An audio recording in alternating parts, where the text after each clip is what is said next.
പക്ഷെ ഒരു പ്രശ്നമുണ്ട്, സമത്വം എത്രത്തോളം വളരാൻ പാടില്ല, ഇത്രത്തോളം വലുതാകാൻ പാടില്ല, ഇത്രത്തോളം സമൂഹത്തിൽ സ്വീകാര്യത ഉണ്ടാകാൻ പാടില്ല. എന്നിട്ട് സുപ്രഭാതം ക്യാമ്പയിൻ തുടങ്ങും ഈ ക്യാമ്പയിൻ പരാജയപ്പെടുത്തണം. ഓരോരുത്തർ ഫേസ്ബുക്കിൽ പോസ്റ്റ് ഇടുകയാണ്, ഞാൻ പത്രം നിർത്തി, ഇവനെ കുറിച്ച് അന്വേഷിച്ചാൽ ഇവൻ ഒരു കാലത്തും വരിക്കാരനായിട്ടില്ല, ഒരു കാലത്തും വരിക്കാരനാകാത്തവനാണ് ഫേസ്ബുക്ക് പോസ്റ്റ് ഇടുന്നത്. ഞാൻ വരിക്കാനായിട്ടില്ല, ഞാൻ നിർത്തി. നിങ്ങൾ ആലോചിച്ച് നോക്കണം, ഈ പത്രത്തിന്റെ പ്രത്യേകത എന്താണെന്ന് ആലോചിച്ച് നോക്കണം. ദേശാഭിമാനി എല്ലാ കൊല്ലവും ക്യാമ്പയിൻ നടത്താറുണ്ട്. ഒരു കോൺഗ്രസ്സുകാരും ലീഗുകാരനും ആ ക്യാമ്പയിൻ പൊളിക്കാൻ നടക്കാറില്ല. ചന്ദ്രിക ക്യാമ്പയിൻ നടത്താറുണ്ട്. ഒരു CPM-കാരനും ആ ക്യാമ്പയിൻ പൊളിക്കാൻ നടക്കാറില്ല. ഇവിടെ ഓരോ പത്രങ്ങളും അവരുടെ ആ വാർഷിക ക്യാമ്പയിന്റെ സമയത്ത് ക്യാമ്പയിൻ നടത്താൻ വേണ്ടി വരും. അവർ കിട്ടുന്ന വരിക്കാരും കൊണ്ട് പോകും. ഇതൊക്കെ സാധാരണ നാട്ടിൽ നടക്കണതാണ്. പക്ഷെ സുപ്രഭാതം ക്യാമ്പയിൻ ഇറങ്ങിക്കഴിഞ്ഞാൽ കുറെ ആൾക്കാർ ഇറങ്ങി. അത് എന്നിട്ട് ഇങ്ങനെ ഓരോ തിട്ടൂരം പുറപ്പെടുവിക്കുകയാണ്. എന്റെ മദ്രസയിലെ മൗലവികൾ ഇറങ്ങാൻ പാടില്ല, എന്റെ മഹലിലെ ഉസ്താദുമാര് പറയാൻ പാടില്ല. എന്നിട്ട് ഇവരെ തിട്ടൂരനുസരിച്ച് നിന്നോളണം.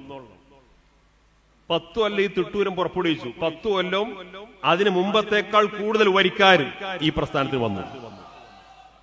അപ്പൊ ഈ തിട്ടൂരത്തിന് എത്ര നിലയും വിലയുണ്ട് സമൂഹത്തിൽ, മനസ്സിലായില്ലേ? അങ്ങനെ സുപ്രഭാതം പൂട്ടിക്കുക എന്ന് പറഞ്ഞ് ഇങ്ങനെ നടക്കുക. ഇതൊരിക്കലും പൂട്ടാൻ കഴിയില്ല എന്ന് പറഞ്ഞ മനസ്സിലായപ്പോ ഇപ്പൊ പുതിയ പരിപാടി തുടങ്ങി. കണ്ണു മുറുക്കി ചിമ്പിയിട്ട് പറയാണ്, സുപ്രഭാതം പൂട്ടി, സുപ്രഭാതം പൂട്ടിപ്പോയി.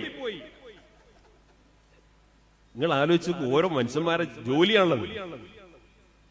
ഇങ്ങനെ ഒരു പ്രസ്ഥാനത്തിന്റെ ആ പ്രസ്ഥാനത്തിന് മാത്രമല്ല സമുദായത്തിന് പോലും സമൂഹത്തിന് മുമ്പിൽ ഒരു വലിയ മീഡിയ എന്നൊക്കെ പറഞ്ഞു കഴിഞ്ഞാൽ ജനാധിപത്യത്തിന്റെ 4-ാം തൂണാണ് മീഡിയ. ജനങ്ങൾക്കിടയിൽ സ്വാധീനമുള്ള, ജനങ്ങൾക്കിടയിൽ ചലനം സൃഷ്ടിക്കാൻ കഴിയുന്ന, ജനങ്ങൾക്കിടയിൽ വലിയ സന്ദേശങ്ങൾ കൈമാറാൻ പ്രാപ്തിയുള്ള ഒരു മാധ്യമത്തെ, അത് സംഘടനാപരമായ താല്പര്യത്തിന് വേണ്ടിയിട്ടല്ല, സമുദായത്തിന്റെയും നാടിന്റെയും താല്പര്യത്തെ മുൻനിർത്തിക്കൊണ്ട് ഇവിടെ അഭിമാനത്തോടുകൂടി മുന്നോട്ട് പോകുന്ന ഒരു പത്രസ്ഥാപനത്തെ സംരക്ഷിക്കാനും നിലനിർത്താനുമല്ലേ ശ്രമിക്കേണ്ടത്? അതിന് പകരം ഇതിനെ പൊളിക്കാനും ഇതിനെ നശിപ്പിക്കാനും ശ്രമിച്ചുകൊണ്ടിരിക്കുന്നു സമൂഹത്തിൽ. ഇതൊരു മാന്യമായ ഏർപ്പാടാണോ? നിങ്ങൾ ആലോചിച്ച് നോക്കൂ. ഇത് മാന്യമായ ഒരു സമീപനമാണോ? ഈ പത്രം തുടങ്ങിയ അന്ന് മുതൽ ഇന്നുവരെ ഈ പത്രത്തിനെതിരെ പ്രചരിപ്പിച്ചുകൊണ്ടിരിക്കുന്ന കാര്യം എന്താണെന്നറിയോ? ഈ പത്രം കമ്മ്യൂണിസ്റ്റ് പാർട്ടിക്ക് വേണ്ടിയിട്ട് പ്രവർത്തിക്കുകയാണ്. ഈ പാർട്ടി മുസ്ലിം ലീഗിനെതിരെയാണ് ഈ പത്രം പ്രവർത്തിച്ചുകൊണ്ടിരിക്കുന്നത്.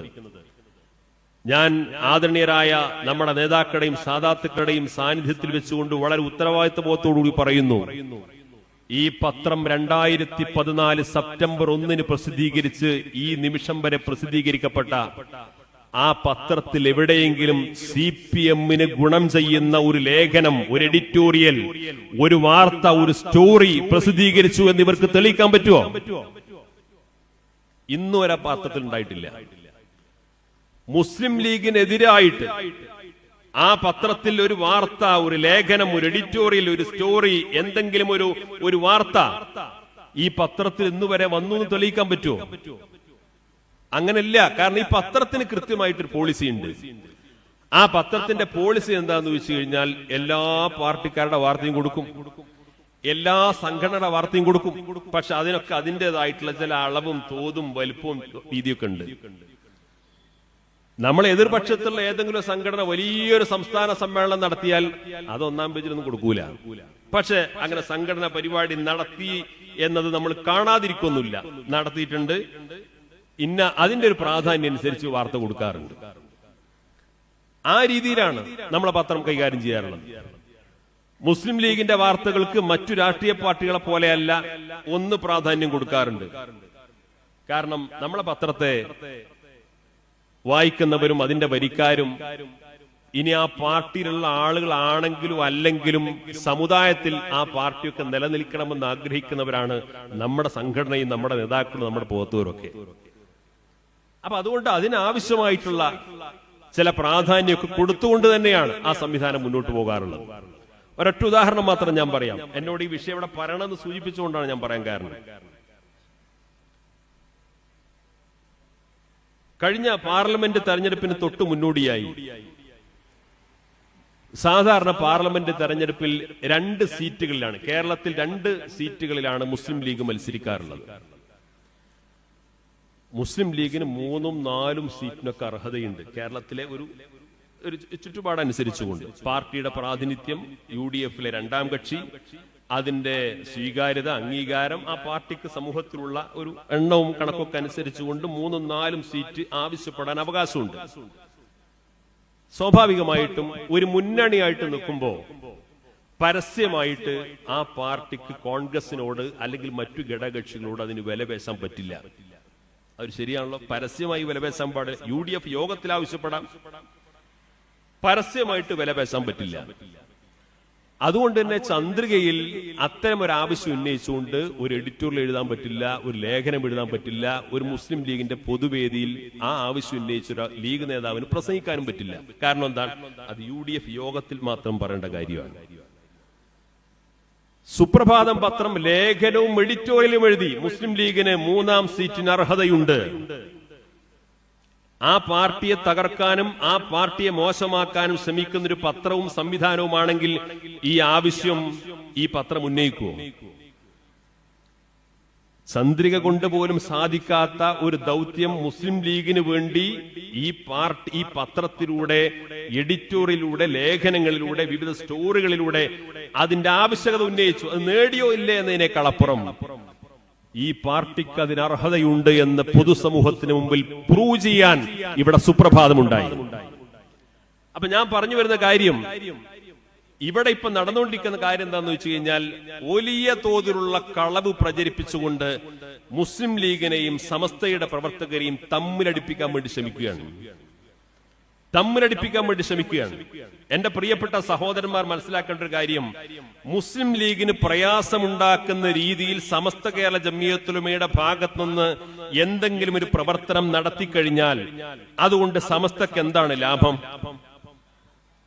അല്ല, അത് ആലോചിക്കണല്ലോ. മുസ്ലിം ലീഗിന് പ്രയാസകരമാക്കുന്ന ഒരു പ്രവർത്തനം സമസ്തയുടെ ഭാഗത്ത് ഉണ്ടായിക്കഴിഞ്ഞാൽ അതുകൊണ്ട് സമസ്തക്ക് എന്താണ് ലാഭം? ലാഭമില്ലെന്ന് മാത്രമല്ല, അതുകൊണ്ട് കുറെ പ്രയാസങ്ങളും സമസ്തക്ക് ഉണ്ടാകും. ഇനി സമസ്തയെ തകർക്കാനും സമസ്തക്ക് പ്രയാസകരമാകുന്ന നിലപാട് സ്വീകരിക്കാനും മുസ്ലിം ലീഗ് ശ്രമിച്ചാൽ മുസ്ലിം ലീഗിന് അതുകൊണ്ട് എന്തെങ്കിലും ലാഭമുണ്ടോ?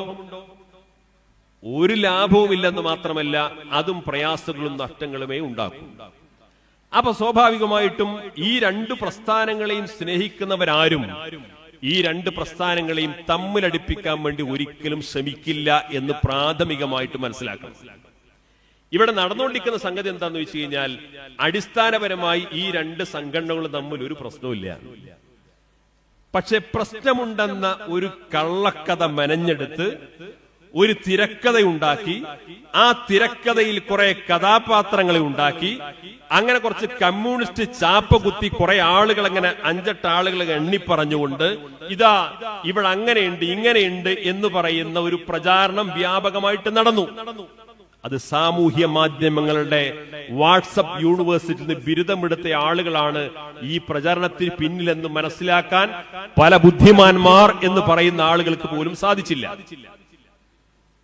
സാമൂഹ്യ മാധ്യമങ്ങളുടെ പ്രചരണത്തിൽ അഡിക്റ്റായി. സാമൂഹ്യ മാധ്യമത്തിന്റെ സ്വാധീനം എന്താന്ന് വെച്ച് കഴിഞ്ഞാൽ, വാട്സപ്പിൽ നിന്ന് വന്ന ഒരു മെസ്സേജ് കാരണം ഹർത്താൽ നടന്ന നാടാണ് കേരളം. നിങ്ങൾ ആലോചിച്ച് നോക്കണം. ഹർത്താൽ നടന്നു,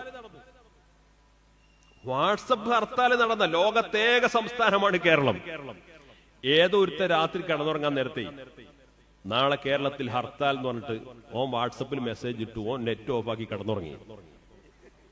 നിങ്ങൾ ആലോചിച്ച് നോക്കണം. നേരം വെളുത്തപ്പോഴേക്ക് ഇപ്പത്തെ തലമുറയുടെ പുതിയ സ്വഭാവം എന്താ? സാധാരണ നമ്മൾ ഉറക്കം തുടർന്നാൽ ആദ്യം തുണി എവിടെയെന്നൊക്കെ നോക്കും. ഇപ്പൊ അതല്ല പരിപാടി. ഇപ്പൊ ഉണർന്നു കഴിഞ്ഞാൽ ആദ്യം മൊബൈൽ ഫോൺ എടുത്തു, എന്നിട്ട് നെറ്റ് നോക്കിയിട്ട് വാട്സപ്പ് ഗ്രൂപ്പൊക്കെ നോക്കി. അപ്പൊ വാട്സപ്പ് ഗ്രൂപ്പ് നോക്കും, സകല ഗ്രൂപ്പിലും ഇന്ന് കേരളത്തിൽ ഹർത്താൽ. അപ്പം ഒന്നുകൂടെ മൂടി കടന്നു. ഇന്ന് കടയിൽ പോകേണ്ട കാര്യമില്ല, ജോലിക്ക് പോകേണ്ട കാര്യമില്ല, ഹർത്താലല്ലേ. അങ്ങനെ കുറെ കഴിഞ്ഞ് ഉച്ചക്കാവുമ്പോഴാണ് ഇങ്ങനെ ആലോചിക്കണം, അല്ല ആരാപ്പം ഹർത്താൽ പ്രഖ്യാപിച്ചത്? അപ്പൊ കട തുറന്നിട്ടില്ല, റോഡൊക്കെ വിജനമാണ്, വാഹനങ്ങളൊന്നും ഓടുന്നില്ല. അപ്പൊ ഉച്ച ആകുമ്പോഴാണ് ആളുകൾ അന്വേഷിക്കണം, ഇന്നിപ്പോ ആരാ ഹർത്താൽ പ്രഖ്യാപിച്ചത്? അപ്പൊ നോക്കുമ്പോ ഹർത്താൽ പ്രഖ്യാപിച്ച ആളില്ല. വൈകുന്നേരം ആകുമ്പോഴേക്ക് ഇവിടുത്തെ സ്പെഷ്യൽ ബ്രാഞ്ചും പോലീസ് ഉദ്യോഗസ്ഥന്മാരൊക്കെ അന്വേഷിച്ചു കണ്ടുപിടിച്ചു ഇത് ഏതോ ഒരാള് വാട്സപ്പിലൂടെ ഒരു ഫേക്ക് മെസ്സേജ് ഇട്ടതാണ്. ലക്ഷക്കണക്കിന് ആളുകളെ വട്ടം കറക്കിയില്ലേ. ഇങ്ങനെ വാട്സപ്പിൽ വരുന്ന മെസ്സേജുകൾ കണ്ടിട്ട് ഇതാണിപ്പോ സമസ്ത, ഇതാണിപ്പോ ഇവിടുത്തെ പ്രശ്നം എന്ന് മനസ്സിലാക്കാൻ നിന്ന് കഴിഞ്ഞാൽ അബദ്ധത്തിൽപ്പെടും. അതുകൊണ്ട് ഇവിടെ നടന്നുകൊണ്ടിരിക്കുന്ന പ്രശ്നങ്ങൾ എന്താണെന്ന് കൃത്യമായിട്ട് മനസ്സിലാക്കാനും തിരിച്ചറിയാനും കഴിയണം. ഇവിടെ സമസ്ത കേരള ജംഇയ്യത്തുൽ ഉലമ അതിന്റെ മേൽവിലാസത്തിൽ വളർന്നു വരുന്ന ഒരു സംവിധാനം, ഒരു വിദ്യാഭ്യാസ സംവിധാനം, ആ വിദ്യാഭ്യാസ സംവിധാനം വഴിതെറ്റി സഞ്ചരിക്കുന്ന ഒരു ഘട്ടം വന്നപ്പോ അതിലിടപെടാൻ തീരുമാനിച്ചു. വളരെ സ്വാഭാവികമാണ്, വളരെ സ്വാഭാവികം. ഞാൻ പെട്ടെന്ന് മനസ്സിലാക്കാൻ വേണ്ടി ഒരു ഉദാഹരണം പറയാം. തിരുവനന്തപുരം മുതൽ കാസർഗോഡ് വരെ നമ്മുടെ സംസ്ഥാനത്തിന്റെ വിവിധ ഭാഗങ്ങളിൽ ആയിരക്കണക്കിന് രോഗികൾക്ക് ആശ്വാസമായി പ്രവർത്തിക്കുന്ന ബൃഹത്തായ ആതുര സേവന കേന്ദ്രമാണ് CH സെന്റർ. ലക്ഷക്കണക്കിന് ആളുകൾക്ക് സഹായം കിട്ടുന്ന ഒരു സ്ഥാപനമാണ്. എത്രയോ CH സെന്ററുകളിലൂടെ ആയിരക്കണക്കിന് പാവപ്പെട്ട രോഗികൾക്ക് ചില ആൾക്ക് മരുന്ന് കിട്ടുന്നു, ചില ആളുകൾ ഡയാലിസിസ് ചെയ്യുന്നു, ചില ആളുകൾക്ക് ഭക്ഷണം കിട്ടുന്നു, ചില ആളുകൾ പല രീതിയിലുള്ള ശുശ്രൂഷകൾ കിട്ടിക്കൊണ്ടിരിക്കുന്നു. ഈ CH സെന്ററുകളെല്ലാം മുസ്ലിം ലീഗിന്റെ സംസ്ഥാന കമ്മിറ്റിയുടെ, ജില്ലാ കമ്മിറ്റിയുടെ, മണ്ഡലം കമ്മിറ്റിയുടെ, പ്രാദേശിക കമ്മിറ്റികളുടെ നേതൃത്വത്തിലാണ് നടന്നുകൊണ്ടിരിക്കുന്നത്. വളരെ മനോഹരമായി നടന്നുകൊണ്ടിരിക്കുന്ന ഒരു ബൃഹത്തായ ആതുര സേവന മാതൃകയാണ്. CH സെന്ററിനോട് കിടപിടിക്കുന്ന മറ്റൊരു ആതുര സേവന മാതൃക കേരളത്തിൽ ഒരു രാഷ്ട്രീയ പാർട്ടിയും നടത്തുന്നില്ല. അതൊന്നും പറഞ്ഞ് നമുക്കൊരു മടിയില്ല. വളരെ നല്ല രീതിയിൽ മാതൃകാപരമായി പ്രവർത്തിക്കുന്ന സംഗതിയാണ്. കൊപ്പത്തൊരു CH സെന്റർ ആരംഭിച്ചു. കൊപ്പത്തുണ്ടോ അല്ലേ എനിക്ക് അറിഞ്ഞൂടാ. ഇവിടെ CH സെന്റർ ആരംഭിക്കുക? മുസ്ലിം ലീഗിന്റെ കമ്മിറ്റി കൂടി ആലോചിച്ച് തീരുമാനിക്കും. എല്ലായിടത്തെയും പോലെ ഇവിടെ ഒരു CH സെന്റർ ആരംഭിക്കണം. CH സെന്റർ ഡയാലിസിസ് സെന്റർ തുടങ്ങുന്നു. രോഗികൾക്ക് മരുന്ന് വിതരണം ചെയ്യാൻ തുടങ്ങുന്നു. രോഗികൾക്ക് ഭക്ഷണം കൊടുക്കാൻ തുടങ്ങുന്നു. ആശുപത്രിയിൽ വരുന്ന ആളുകളെ വിവിധ രീതിയിൽ പരിചരിക്കുന്നു. അങ്ങനെ വർഷങ്ങൾ കഴിയുമ്പോഴേക്ക് സ്വാഭാവികമായിട്ടും അതിന് ലക്ഷക്കണക്കിന് രൂപ സംഭാവന ലഭിക്കുന്നു. ആളുകൾ സംഭാവന ലഭിക്കുന്നു. അങ്ങനെ കുറെ സംഭാവന വരാൻ തുടങ്ങി, കുറെ ആളുകളെ സഹായിക്കാൻ തുടങ്ങി. CH സെന്റർ പടർന്നു പന്തലിച്ചു. അപ്പൊ കുറെ കാലമായിട്ട് ഇതിന്റെ കൈകാര്യക്കാരനായിട്ട് ഓഫീസിൽ നിൽക്കുന്ന ആൾക്ക് ഇങ്ങനെ തോന്നുകയാണ്, ഇത്രയും കാലമായിട്ട് ഞാൻ ഇപ്പൊ ഇതിന്റെ കൈകാര്യക്കാരനാണ്, ഇവിടെ ആരൊക്കെയാണ് സംഭാവന തരുന്നത് എനിക്കറിയാം, ആരൊക്കെയാണ് ഇതിന് പുതിയ ബിൽഡിംഗ് എടുക്കാൻ വേണ്ടിയിട്ട് സംഭാവന തന്നത് എനിക്കറിയാം, സ്ഥലത്തിന്റെ കുറവുണ്ടായപ്പോ 10 സെന്റ് സ്ഥലം വന്ന ആചാര്യ എനിക്ക് നേരിട്ട് അറിയാം, ഞാനാണെന്ന് വീട്ടിൽ പോയത് നമ്മുടെ MLA കൂടെ. അപ്പൊ ഈ കൈകാര്യക്കാരനെ സംബന്ധിച്ചിടത്തോളം ഏകദേശം ഇനിയിപ്പോ പാർട്ടിയുടെ സപ്പോർട്ട് ഇല്ലെങ്കിലും എനിക്കിപ്പോ CH സെന്റർ നടത്താൻ പറ്റും എന്ന് ഇയാൾക്ക് ഇങ്ങനെ തോന്നുകയാണ്. അപ്പൊ ഏകദേശം ഇതിനെ കുറിച്ചൊരു ധാരണ ഉണ്ടായപ്പോ മൂപ്പർക്ക് ഇങ്ങനെ തോന്നുകയാണ്, സംഗതി പാർട്ടിയുടെ കീഴിലാണെങ്കിൽ പോലും പാർട്ടി പ്രസിഡന്റിന് ഇപ്പൊ അത് വലിയ റോളൊന്നുമില്ലല്ലോ, പാർട്ടിയുടെ കീഴിലാണെങ്കിലും പാർട്ടിന്റെ സെക്രട്ടറിക്ക് ഇതിൽ വലിയ കാര്യമായ റോളൊന്നും ഉണ്ടായിട്ടില്ലല്ലോ, ഞാനല്ലേ, എന്റെ ആശയമല്ലേ, ഞാനല്ലേ ഇതിങ്ങനെ വളരാനും പന്തലിക്കാനും ഇതേപോലെ ആയിരക്കണക്കിന് രോഗികൾക്ക് ആശ്വാസമാകാനൊക്കെ കാരണമായിട്ടുള്ളത്. അപ്പൊ മൂപ്പർക്ക് ഒരു ദിവസം തോന്നുകയാണ്, ഇതിഞ്ഞി പാർട്ടിന്റെ ആവശ്യമൊന്നുമില്ല, ഇതിഞ്ഞി പാർട്ടിന്റെ ആവശ്യമൊന്നുമില്ല, ഇത് സ്വന്തം സംവിധാനമാണ്, സ്വന്തം സെപ്പറേറ്റ് എന്റിറ്റിയാണ് മൂപ്പർക്ക് തോന്നുകയാണ്. നിങ്ങൾ ആലോചിച്ച് നോക്കൂ, ഒരു ആത്മാഭിമാനമുള്ള ഒരു സാധാരണ മുസ്ലിം ലീഗിന്റെ പ്രവർത്തകൻ അയാൾ എന്താ ചെയ്യാ? അങ്ങനെ ചെയ്താൽ അയാൾ എന്താ ചെയ്യാ? 4 കൊല്ലം ചർച്ചയായിട്ട് നടക്കുവോ? 4 കൊല്ലം ചർച്ചയായിട്ട് നടക്കുവോ? അയാൾ ആ സെക്കൻഡിൽ കോളർ പിടിച്ച് വലിച്ച് പുറത്തു, ഈ വഴിക്ക് കാണാൻ പാടില്ല എന്നറിയില്ലേ? സമസ്ത അതല്ല ചെയ്തത്. സമസ്ത കേരള ജംഇയ്യത്തുൽ ഉലമയുടെ മേൽവിലാസത്തിൽ വളർന്നു വന്ന ആ സംവിധാനത്തിന് ആദ്യകാലത്ത് പത്രത്തിൽ പരസ്യം കൊടുക്കുമ്പോ ആ പത്രത്തിന്റെ പരസ്യവാചകം സമസ്ത കേരള ജംഇയ്യത്തുൽ ഉലമയുടെ കേന്ദ്ര മുശാവർ അംഗീകരിച്ച സിലബസ്, ഇതായിരുന്നു തലവാചകം. രക്ഷിതാക്കൾ മനസ്സിലാക്കി, ഇത് സമസ്തയുടെ മുശാവർ അംഗീകരിച്ച സിലബസ് അനുസരിച്ച് പ്രവർത്തിക്കുന്ന വിദ്യാഭ്യാസ സംവിധാനമാണ്. എന്റെ കുട്ടനവിടെ കൊണ്ടുപോയി ചേർത്താൽ വഴിതെറ്റൂല, പുരോഗതി ഉണ്ടാകും, പ്രതിഭയാകും, വളർന്നു വരാൻ പറ്റും, എനിക്ക് വിശ്വസിച്ചേൽപ്പിക്കാൻ പറ്റും. കാരണം എന്താണ്? ഈ രക്ഷിതാവ് കണ്ടത് ആ പരസ്യത്തിന്റെ വാചകമാണ്. സമസ്ത കേരള ജംഇയ്യത്തുൽ ഉലമയുടെ ആ ഉപദേശ നിർദ്ദേശങ്ങൾക്കനുസരിച്ച് വളർന്നു വരുന്ന ഒരു വിദ്യാഭ്യാസ സംവിധാനം എന്ന രീതിയിൽ ആളുകളെ കൊണ്ടുപോയി ചേർത്തു, കുട്ടികളെ കൊണ്ടുപോയി ചേർത്തു. എന്നിട്ടിത് വളർന്ന് പന്തലിച്ചു വലുതായപ്പോ ഈ മഹാന്മാരായ ഉസ്താദുമാരും സാദാത്തുക്കളും നേതാക്കളും ഒന്നും അറിയാതെ ഈ സമസ്ത കേരള ജംഇയ്യത്തുൽ പ്രസിഡന്റായിരുന്നു, അതിന്റെ ഉപദേശക സമിതി ചെയർമാൻ. അങ്ങനൊരു റോള് അതിന്റെ ഭരണഘടനയിൽ നിന്ന് തന്ത്രപരമായിട്ട്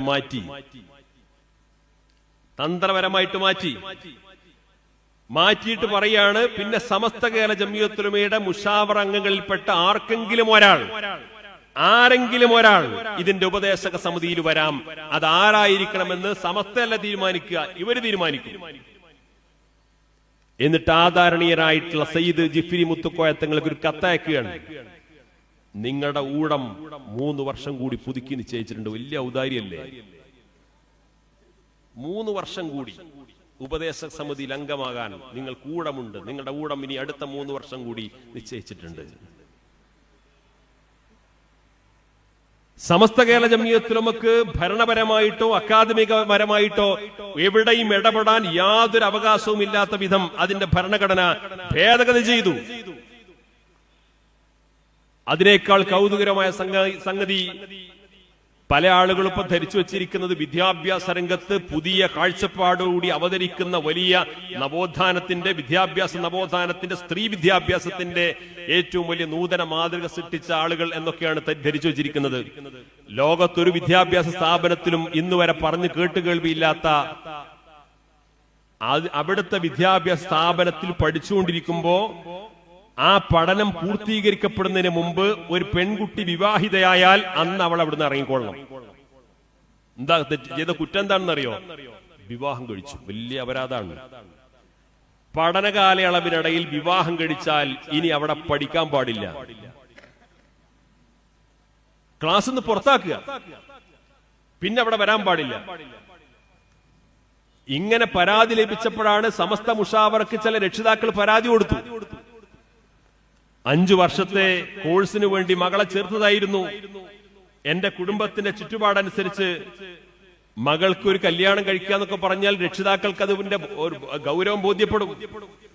അനുയോജ്യമായ ഒരു വിവാഹം വന്ന സമയത്ത് ഇനി 5 വർഷം കാത്തിരുന്നാൽ ആ 5 വർഷം കഴിഞ്ഞാൽ സ്വാഭാവികമായിട്ടും ഇനി അതിനനുസരിച്ചൊരു കല്യാണം വരുമോ എന്നതിനെ കുറിച്ചൊന്നും ധാരണയില്ലാത്ത ആളുകൾ സ്വാഭാവികമായും ആ രക്ഷിതാക്കൾ വിവാഹം ചെയ്തപ്പോ ആ വിവാഹം കഴിച്ചതിന്റെ പേരിൽ കുട്ടിയെ പുറത്താക്കി. വിവാഹം കഴിച്ചതിന്റെ പേരിൽ സ്ഥാപനത്തിൽ കുട്ടിയെ പുറത്താക്കി. ഈ പുറത്താക്കി എന്ന് മാത്രമല്ല, ഇതിന്റെ പേരിൽ പരാതി കൊടുത്തു ഉസ്താദുമാർ. ഇതുമായി ബന്ധപ്പെട്ട് അതിന്റെ അധികൃതരുമായിട്ട് സംസാരിച്ചു. കുട്ടികളെ പഠനം മുടക്കാൻ പാടില്ല, വിവാഹം കഴിച്ചു എന്നുള്ളതിന്റെ പേരിൽ ഇങ്ങനെ പഠനം മുടക്കാൻ പാടില്ല, ഇതിനെന്തെങ്കിലും പ്രതിവിധി ഉണ്ടാകണം, പരിഹാരം ഉണ്ടാകണം. അതിനുള്ള മറുപടി എന്താ അറിയോ നിങ്ങള്? അതിന്റെ മറുപടി എന്താ അറിയോ? പഠന സമയത്ത് വിവാഹം കഴിച്ചാൽ ഇങ്ങനെ പഠനം നിർത്തി അതിൽ നിന്ന് ഒഴിവാക്കാം എന്നതിന്റെ മസല എനിക്കറിയാം. ഞാൻ വാദപ്രതിവാദത്തിന് തയ്യാറാണ്.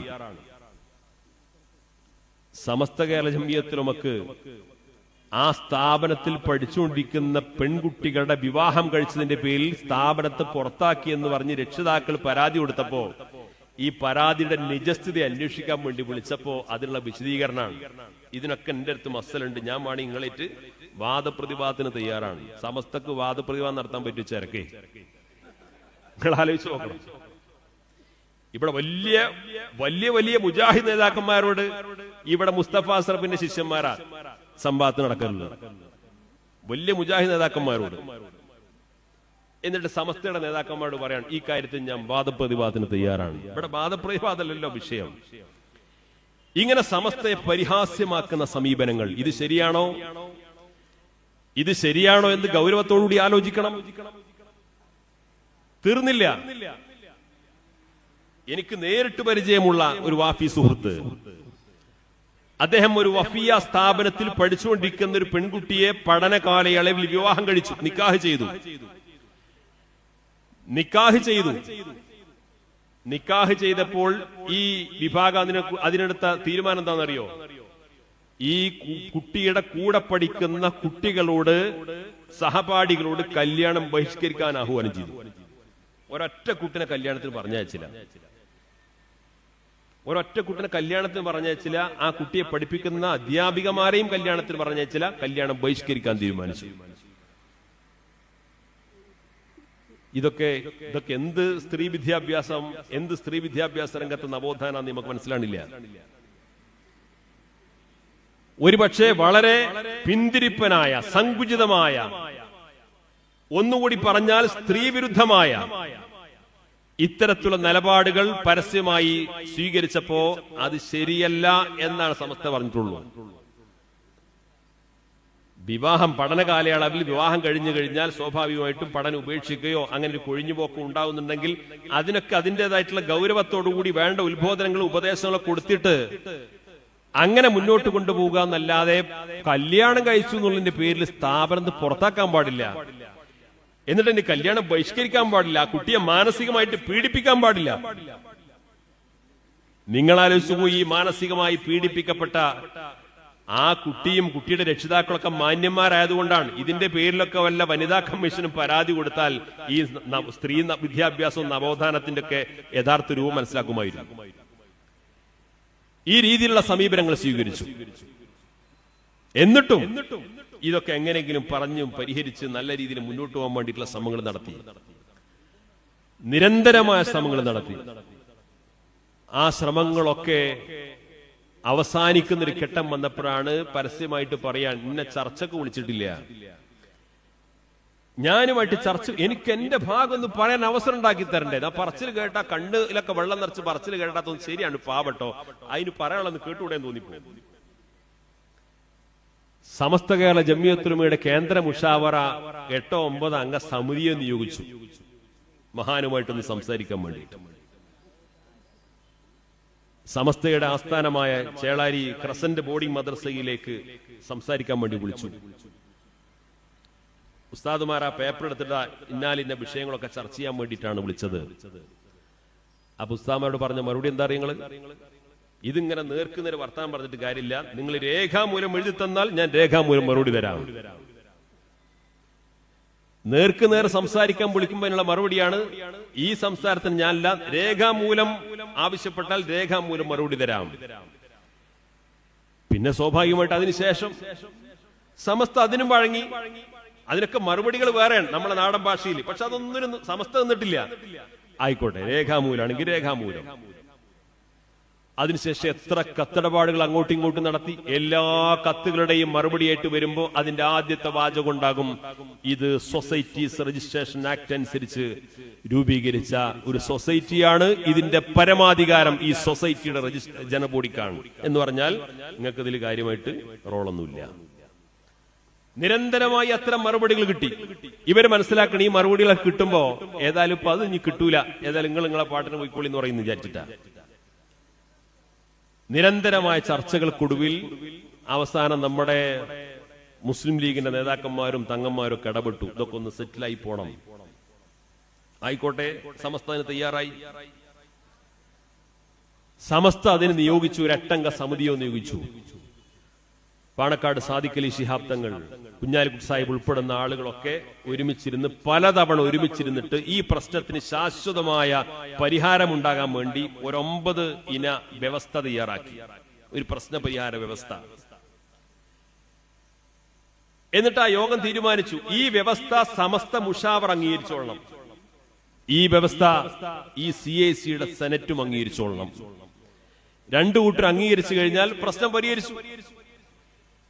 ഇതുമായി ബന്ധപ്പെട്ട എല്ലാ പ്രശ്നങ്ങളും പരിഹരിച്ചു. ഒരു മധ്യസ്ഥ ചർച്ച നടക്കുമ്പോൾ നമ്മൾ ആ മധ്യസ്ഥനെ പ്രശ്നപരിഹാരത്തിനു വേണ്ടി മധ്യസ്ഥനായിട്ട് ഞാൻ അയാളെ സ്വീകരിച്ചാൽ പിന്നെ ആ മധ്യസ്ഥൻ പറയുന്നതിനെ ഞാൻ സ്വീകരിക്കാൻ ബാധ്യസ്ഥനാണ്. ഇത് സാധാരണ നാട്ടുമധ്യസ്ഥന്മാരല്ല. പാണക്കാട് സാദിഖ് അലി ശിഹാബ് തങ്ങൾ, PK കുഞ്ഞാലിക്കുട്ടി സാഹിബ്, ജിഫ്രി മുത്തുക്കോയത്തങ്ങൾ, ആലിക്കുട്ടി ഉസ്താദ് ഉൾപ്പെടുന്ന സമസ്തയുടെ ഇതിനേക്കാണ് വലിയ മധ്യസ്ഥന്മാർ ആരപ്പ കേരളത്തിലുള്ളത്. ഇവരാണ് 9 വ്യവസ്ഥ തയ്യാറാക്കിയത്. സമസ്ത മുഷാവറയിൽ 9 വ്യവസ്ഥ വെച്ചു. മുഷാവറയിൽ ചർച്ച പോലും നടന്നില്ല. ഇത് പെങ്ങളൊക്കെ കൂടി തീരുമാനിച്ചതല്ലേ, നമുക്ക് അംഗീകരിക്കാം. ഐക്യകണ്ഠേന പാസാക്കി. ആവശ്യമൊന്നുമില്ല. വിദ്യാഭ്യാസ ബോർഡിൽ അവതരിപ്പിച്ചു. വിദ്യാഭ്യാസ ബോർഡിൽ അവതരിപ്പിച്ചപ്പോൾ വിദ്യാഭ്യാസ ബോർഡ് പാസാക്കി. വിദ്യാഭ്യാസ ബോർഡിൽ അവതരിപ്പിക്കേണ്ട കാര്യമൊന്നുമില്ല. എന്നാലും നമ്മുടെ പ്രധാനപ്പെട്ട ആളുകളുടെയും ഉമറാക്കളുടെയും ഒക്കെ അറിവിലേക്ക് വേണ്ടിയിട്ട് ഇങ്ങനൊരു ചർച്ച നടന്നിട്ടുണ്ട്, ഇങ്ങനെ പ്രശ്ന പരിഹാരത്തിന് വേണ്ടിയിട്ടുള്ള ഫോർമുല ഉണ്ടാക്കിയിട്ടുണ്ട്, അവതരിപ്പിച്ചു, അംഗീകരിച്ചു. പിന്നെ അത് CACയുടെ സെനറ്റിലാണ് അംഗീകരിക്കേണ്ടത്. അവിടെ അംഗീകരിച്ചിട്ട് അതിന്റെ മിനിറ്റ്സിന്റെ കോപ്പി സമസ്ത മുഷാവർ കൈമാറുന്നതോടുകൂടി വിഷയം അവസാനിച്ചു. പിന്നെ അത് ഘട്ടം ഘട്ടമായിട്ട് നടപ്പാക്കിയാൽ മതി. അതിനൊക്കെ സമയവും സംവിധാനവും ക്രമീകരണമൊക്കെ വരുത്തിയിട്ടുണ്ട്. CACയുടെ സെനറ്റ് ഇത് അംഗീകരിച്ചു എന്നവർ പരസ്യമായിട്ട് പറഞ്ഞു, പ്രസംഗിച്ചു, പലയിടത്തും പ്രഖ്യാപനം നടത്തി. അംഗീകരിച്ചു എന്ന് പറഞ്ഞ പേപ്പർ സമസ്ത മുഷാവറയിലേക്ക് തന്നപ്പോ ഈ 9 വ്യവസ്ഥയും നേരെ തല തിരിച്ചെഴുതി വികലമാക്കിയിട്ട് അയച്ചത്. അതാ സമസ്ത കേരള ജമിയത്തുലമയെ ധിക്കരിക്കുക മാത്രമല്ല, ഈ മധ്യസ്ഥന്മാരെ പോലും ഒരു പുല്ല് വില പോലും കൽപ്പിക്കാത്ത രീതിയിലാണ് ഇവരിതിനോട് സമീപിച്ചത്. തീർന്നു. ഇനി ഏതായാലും ഈ വിഷയത്തിൽ നമ്മളില്ല എന്നാണല്ലോ പറയേണ്ടത്. ഉസ്താദുമാർ അവിടെയും ക്ഷമിച്ചു. എന്നാലും എങ്ങനെയെങ്കിലുമൊക്കെ ഒത്തുപ്പിച്ച് പോകാൻ പറ്റുമോ നോക്കാൻ വേണ്ടിയിട്ട് അവസാനം വീണ്ടും ഇത് പരമാവധി യോജിച്ചു പോകാൻ വേണ്ടിയിട്ടുള്ള ശ്രമത്തിന് വേണ്ടിയിട്ട് വീണ്ടും നേതാക്കന്മാരിരുന്നു. ആദരണീയ ജിഫ്രി തങ്ങള്, സാദിഖ് അലി ശിഹാബ് തങ്ങള്, കുഞ്ഞാലി സാഹിബ്, MT ഉസ്താദ് ഉൾപ്പെടുന്ന നമ്മുടെ പ്രധാനപ്പെട്ട നേതാക്കന്മാരൊക്കെ വീണ്ടും ഇരുന്നു. അപ്പോ ഈ 9 വ്യവസ്ഥ ഇവര് തള്ളിക്കളഞ്ഞ പശ്ചാത്തലത്തിലാണ് വീണ്ടും പ്രശ്നപരിഹാരത്തിന് വേണ്ടി ഇരിക്കുന്നത്. വൈകുന്നേരം 4 മണിക്ക് മീറ്റിംഗ് വിളിച്ചു. 4 മണിക്ക് മീറ്റിംഗ് വിളിച്ചാൽ സ്വാഭാവികമായിട്ട് പരമാവധി 5:30 മണി 6 മണി മഗ്‌രിബിന് മുമ്പ് യോഗം തീരും. ഏകദേശം ഒരു ഫോർമുലൊക്കെ തയ്യാറാക്കി തീരും. 4 മണിക്ക് മീറ്റിംഗ് വിളിച്ച് അസ്ർ നിസ്കരിക്കാൻ വേണ്ടി ഉസ്താദുമാരൊക്കെ നമ്മുടെ സമസ്ത ഓഫീസിൽ വന്നു. അവരവിടുന്ന് അസ്ർ നിസ്കരിച്ചിട്ട് യോഗ സ്ഥലത്തേക്ക് പോകാൻ വേണ്ടി നിശ്ചയിച്ചതാണ്. അപ്പണ്ട് 2:30 മണിയാവുമ്പോ പുതിയ കമ്മിറ്റി പ്രഖ്യാപിച്ചു. 4 മണിക്ക് ഇതിന്റെ ചർച്ച നടക്കാൻ പോവാണ്. 4 മണിക്ക് ഇതിന്റെ ചർച്ച നടക്കാൻ പോകുമ്പോഴാണ് 2:30 മണിക്ക് പുതിയ കമ്മിറ്റി പ്രഖ്യാപനം. അപ്പൊ എല്ലാവരും വളരെ നിരാശരായി. കാരണം ഈ ചർച്ചയെ വളരെ മോശമായി അപഹസിക്കുന്ന ഒരു നിലപാടാണ് സ്വീകരിച്ചത്. ഏതായാലും നമ്മൾ അതിനു വേണ്ടി ഉറപ്പിച്ചതല്ലേ, പോവുക എന്ന് പറഞ്ഞിട്ട് ഇതിന്റെ പ്രിന്റ് കൊടുത്തിട്ട് ഉസ്താദുമാര് ചർച്ചയ്ക്ക് പോയി. അപ്പൊ അവിടെ എത്തിയപ്പോ ഇതാണ് രംഗം. നമുക്കിനി വേണ്ട പോലെ ആലോചിക്കാം എന്ന് പറഞ്ഞൊന്നും ചർച്ച ചെയ്യാനല്ലോ. കാരണം ഒരു വളരെ ധിക്കാരപരമായ സമീപനം സ്വീകരിച്ചത്. നിങ്ങൾ ആലോചിക്കണം, ഈ വിഷയം തുടങ്ങുന്നതിന്റെ ആദ്യ ദിവസം മുതൽ ഈ അവസാന സമയം വരെ സമസ്ത കേരള ജമിയത്തുലമ ഈ കാര്യത്തിൽ മുഖം തിരിഞ്ഞു നിന്നിട്ടില്ലെന്ന് മാത്രമല്ല, ക്ഷമിച്ചും സഹിച്ചും ഭൂമിയോളം ക്ഷമിച്ചുകൊണ്ട് ഈ സംവിധാനത്തെ സമുദായത്തിന് ഗുണകരമായ രീതിയിൽ ഐക്യത്തോടുകൂടി സഹവർത്തിത്തോടുകൂടി മുന്നോട്ട് കൊണ്ടുപോകാനാണ് ശ്രമിച്ചത്. എന്നാൽ സമസ്ത കേരള ജമിയത്തുലമയുടെ പണ്ഡിതന്മാരുടെ ദീർഘവീക്ഷണമാണ് ഇപ്പോൾ തെളിഞ്ഞിരിക്കുന്നത്. എവിടെ ഞങ്ങൾ ഉസ്താദിന് ആദർശ വ്യതിയാനം എന്നൊരു നീട്ടിയ ചോദ്യം, എവിടെയാണ് ആദർശ വ്യതിയാനം? സമസ്ത മുഷാവറ, കഴിഞ്ഞ മുഷാവറ ഇത് സംബന്ധമായിട്ട് അന്തിമമായിട്ട് തീർപ്പ് പ്രഖ്യാപിച്ചപ്പോ പിറ്റേ ദിവസം വാർത്താ സമ്മേളനം. ആ വാർത്താ സമ്മേളനത്തിന്റെ ഭാഷക്ക് നോക്കിക്കഴിഞ്ഞാൽ ഇവിടെ ബിദഈ പ്രസ്ഥാനങ്ങൾ സമസ്തക്കെതിരെ എന്തെല്ലാം ആരോപണങ്ങൾ ഉന്നയിക്കാറുള്ളത് അതേ വാക്ക് അതേ ഭാഷയിൽ യാഥാസ്ഥികന്മാരാണ്, ലോകം തിരിയാത്ത ആൾക്കാരാണ്, ശുദ്ധീകരിക്കണം. ആ ശുദ്ധീകരണത്തിനൊക്കെ ബഹുമാനപ്പെട്ട ജിഫ്രി തങ്ങൾ നല്ല മറുപടി പറഞ്ഞിട്ടുണ്ട്. അതിനെക്കാണ് വലിയ മറുപടി നമുക്ക് അറിയില്ല. ആ ഭാഷയിലാണ് സംസാരിച്ചത്. ഞാൻ സുന്നിയാണെന്ന് ഇടക്ക് പറയും ചെയ്യും. വളവന്നൂർ അൻസാറിൽ പോയിട്ട് സുന്നി എന്ന് തെളിയിക്കുകയും ചെയ്തു. ഇനിയിപ്പോ അതിനെക്കുറിച്ച് കൂടുതൽ പറയേണ്ടതില്ല. പക്ഷേ ഞാനിത് പറയാനുള്ള കാരണം സമസ്ത കേരള ജമിയത്തുലമയുടെ നേതാക്കന്മാരുടെ അസൂയയാണ്, പിടിവാശിയാണ് എന്നൊക്കെ തെറ്റിദ്ധരിപ്പിച്ചുകൊണ്ട് പല ആളുകളെയും ഇപ്പോഴും ഇതിന്റെ പേരിൽ തെറ്റിദ്ധരിപ്പിക്കാൻ ശ്രമം നടത്തിക്കൊണ്ടിരിക്കുന്നുണ്ട്. ഇത്തരം ആളുകൾ സത്യസന്ധമായി എന്താണ് ഇതിൽ സംഭവിച്ചത് എന്ന് കൃത്യമായി അറിയാനും അന്വേഷിക്കാനും സന്നദ്ധമാകണം. സമസ്ത ഒരിക്കലും ഒരു വിദ്യാഭ്യാസ സംവിധാനത്തെയും തള്ളാനോ മോശമായി ചിത്രീകരിക്കാനുള്ള ശ്രമമല്ല നടക്കുന്നത്. വളരെ നല്ല രീതിയിൽ ഇതൊക്കെ മുന്നോട്ട് പോകണമെന്ന് താല്പര്യമാണ്. സമസ്തക്ക് ഗുണമുണ്ടാകുന്ന ഏത് കാര്യവും അത് സമസ്ത എന്ന് പറയുന്ന സംഘടനാ സംവിധാനത്തിനല്ല, സമുദായത്തിനാണ്. ഒരൊറ്റ കാര്യം കൂടി പറഞ്ഞ് ഞാൻ അവസാനിപ്പിക്കുകയാണ്. നാളെ നമ്മുടെ മഹല്ലുകളിൽ, മദ്രസകളിൽ, സ്ഥാപനങ്ങളിൽ സമസ്തക്കൊരു കൈത്താങ് എന്ന പേരിൽ ഒരു ഫണ്ട് ശേഖരണം നടക്കുകയാണ്. 5-8 വർഷമായിട്ട് ഭംഗിയായിട്ട് ആ സംവിധാനം നടന്നുകൊണ്ടിരിക്കുകയാണ്. എന്താണ് അതുകൊണ്ട് ഉദ്ദേശം? അതിൽ നിന്ന് കിട്ടുന്ന, അതിലൂടെ സ്വരൂപിച്ചെടുക്കുന്ന ഫണ്ട് ഉപയോഗിച്ചുകൊണ്ട് കേരളത്തിനകത്തും പുറത്തും വ്യാപകമായ വിദ്യാഭ്യാസ പ്രവർത്തനങ്ങൾ, ദഅവാ പ്രവർത്തനങ്ങൾ, പാവപ്പെട്ട മേഖലയിൽ പള്ളികൾ, മദ്രസകൾ, ദീനി സ്ഥാപനം ഉണ്ടാക്കാൻ വേണ്ടി ശ്രമങ്ങളാണ്. ഇപ്പൊ ഒരു കൂട്ടർ ഇറങ്ങിയിട്ടുണ്ട്, കൈത്താങ് ഫണ്ട് പിരിക്കാൻ പാടില്ല. നേരത്തെ സുപ്രഭാതത്തിന് തിട്ടൂരം പുറപ്പെടുവിച്ചതുപോലെ പല രീതിയിൽ തെറ്റിദ്ധാരണ. എന്നിട്ട് എന്താ പറയണമെന്നറിയോ? കൈത്താങ്ങിന് ഫണ്ട് കൊടുക്കാൻ പാടില്ല, ആ ഫണ്ടൊക്കെ സുപ്രഭാതത്തിലേക്കാ പോണെന്ന്. എവിടെ കള്ളുഷാപ്പ് തുടങ്ങണമെന്നൊക്കെ പറഞ്ഞ പോലെ ആ ഫണ്ടിലെ വളരെ തുച്ഛമായ ഒരു സംഖ്യയാണ് സുപ്രഭാതത്തിന് വരുന്നത്. ഇനി സുപ്രഭാതത്തിന് വന്നു, എന്താ പോയി കുഴപ്പമുള്ളത്? സുപ്രഭാതം എന്ന് പറഞ്ഞാൽ സമസ്തയുടെ മുഖത്രല്ലേ. ഈ ഫണ്ട് ഏറ്റവും കൂടുതൽ ചെലവഴിക്കപ്പെടുന്നത് കേരളത്തിലോ കേരളത്തിലെ സംഘടനാ പ്രവർത്തനങ്ങൾക്കോ ഇവിടുത്തെ സുപ്രഭാതത്തിനോ അല്ല, മറ്റു സംസ്ഥാനങ്ങളിലെ ദീനീ പ്രവർത്തനങ്ങൾക്കാണ്. അവിടെ മദ്രസ ഉണ്ടാക്കാൻ, മദ്രസയിലെ അധ്യാപകർക്ക് ശമ്പളം കൊടുക്കാൻ, അവിടെ പാഠപുസ്തകം കൊടുക്കാൻ. ദാൽഹുദ ഇസ്ലാമിക് യൂണിവേഴ്സിറ്റിയുടെ പൂർവ്വ വിദ്യാർത്ഥി സംഘടനയായിട്ടുള്ള ഹാദിയ തന്നെ 100 കണക്കിന് മദ്രസകൾ നടത്തുന്നുണ്ട്. ആ മദ്രസകൾക്കൊക്കെ എത്രയോ വർഷങ്ങളോളമായി സൗജന്യമായിട്ട് പാഠപുസ്തകം കൊടുക്കുന്നത് ഈ ഫണ്ടിൽ നിന്നാണ്. ലക്ഷക്കണക്കിന് രൂപയാണ് അവിടുത്തെ മുഫ്തിസുമാർക്ക് വേണ്ടി ഈ ഫണ്ടിൽ നിന്ന് ശമ്പള ഇനത്തിൽ കൊടുക്കുന്നത്. സൗജന്യമായിട്ട് പരീക്ഷ നടത്തി കൊടുക്കുന്നുണ്ട്. അതൊരു ഭാഗത്ത്. അതല്ലാതെ തമിഴ്നാട്ടിലും കർണാടകയിലൊക്കെ ഒരുപാട് പുതിയ പുതിയ ദീനീ സ്ഥാപനങ്ങൾ വളർന്നുകൊണ്ടിരിക്കുകയാണ്.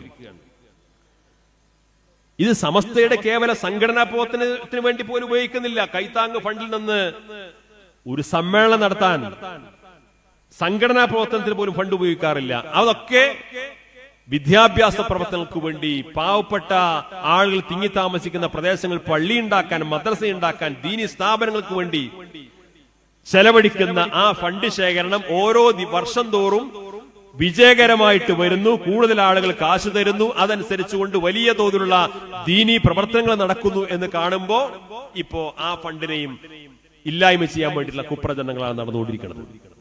അടിസ്ഥാനപരമായി സമസ്ത കേരള ജംഇയ്യത്തുലമക്ക് അടുത്ത കാലത്തുണ്ടായിട്ടുള്ള വലിയൊരു സ്വീകാര്യതയും വലിയ അംഗീകാരത്തെയും ജനസ്വീകാര്യതയും ഒക്കെ തകർക്കാൻ വേണ്ടി ഇതിന്റെ എല്ലാ സംരംഭങ്ങളെയും ചെറുക്കാനും ഇല്ലായ്മ ചെയ്യാൻ തകർക്കാനുമുള്ള ശ്രമങ്ങളാണ് ഇപ്പോൾ നടന്നുകൊണ്ടിരിക്കുന്നത്. ഇത് തിരിച്ചറിഞ്ഞുകൊണ്ട് സംഘടനാ രംഗത്ത് കൂടുതൽ സജീവമായി സംഘടനാ രംഗത്ത് നടന്നുകൊണ്ടിരിക്കുന്ന ഇത്തരം പ്രവർത്തനങ്ങളെ കൂടുതൽ ആളുകളിലേക്ക് അതിന്റെ സന്ദേശങ്ങൾ എത്തിച്ചു കൊടുക്കാനും സംഘടനാ പ്രവർത്തനങ്ങൾ ശക്തിപ്പെടുത്താനും ഒക്കെ നമ്മുടെ സഹപ്രവർത്തകന്മാർ സന്നദ്ധമാകണം. അതിനുള്ള പ്രേരകമാകട്ടെ ഇത്തരത്തിലുള്ള ആദർശ സമ്മേളനങ്ങൾ എന്നാഗ്രഹിച്ചുകൊണ്ടും അഭ്യർത്ഥിച്ചുകൊണ്ടും ഇത്ര മനോഹരമായ ഒരു ആദർശ സമ്മേളനം സംഘടിപ്പിക്കാൻ മുന്നോട്ട് വന്ന എന്റെ സഹപ്രവർത്തകരെ പ്രത്യേകമായി അഭിനന്ദിച്ചുകൊണ്ട് നിങ്ങളുടെ പ്രാർത്ഥനയിലൊക്കെ ഈ വിനീതനെ കൂടി ഉൾപ്പെടുത്തണമെന്ന് വസിയത്ത് ചെയ്യുന്നു. വാഖിറു ദഅവാന അനിൽ ഹംദുലില്ലാഹി റബ്ബിൽ ആലമീൻ.